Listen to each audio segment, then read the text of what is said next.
Shukran Jazira Sayyid Sayyid Badr.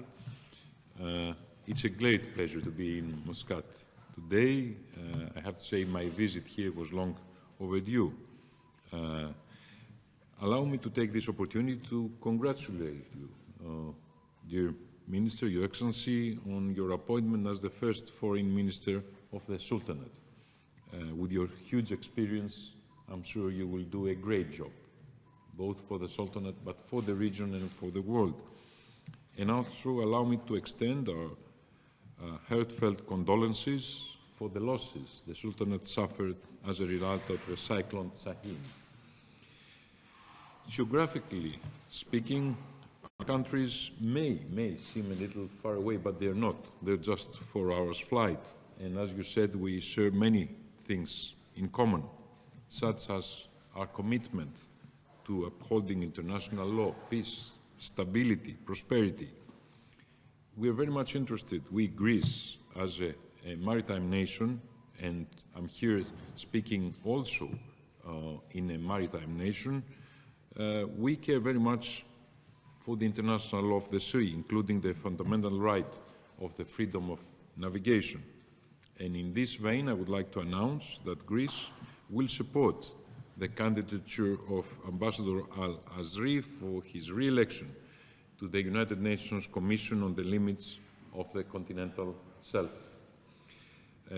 And we do that because we remain convinced that we should support countries that uphold the United Nations Convention of the Law of the Sea, a convention that you have signed, the Sultanate has signed more than 30 years ago, and which constitutes parts of customary international law. Greece shares also with you the commitment to a peaceful resolution of disputes through dialogue in the basis of international law. And by implementing these principles, we, Greece, over the past couple of years, we have found agreement and delimited our sea zones with 2 of our neighbors, Italy and Egypt.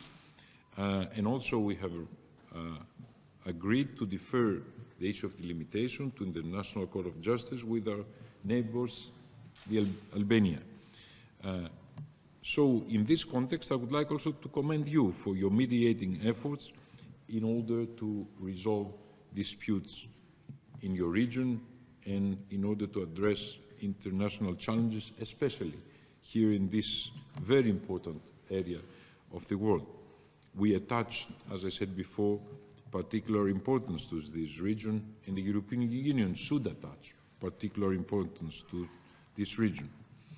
I would like to say that especially I have to underline your constructive role in Yemen and the huge efforts you are conducting in order to address especially the humanitarian crisis in Yemen.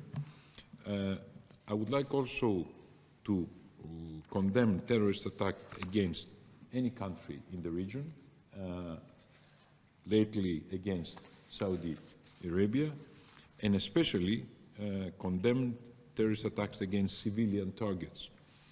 I have to say that we, Greece, besides bilateral relations with Gulf countries, we have expanded our cooperation with the Gulf Cooperation Council, of which the Sultanate is a proud member. Last April, we have signed a Memorandum of Understanding with the GCC, and we met a few weeks ago in New York, and I'm expecting in Athens next week. So I hope that you are next after the Secretary General of the GCC. And as a final remark, I want to say that I'm very happy today that we deepened our bilateral relations by the memoranda we have signed. But we have to go forwards. These 2 agreements are testimony of our joint commitment, but also a first step towards future efforts. And I'm very much looking forward to continue working with you personally and with the Sultanate of Oman to this direction. Thank you so much for your very kind hospitality. Thank you. Thank you.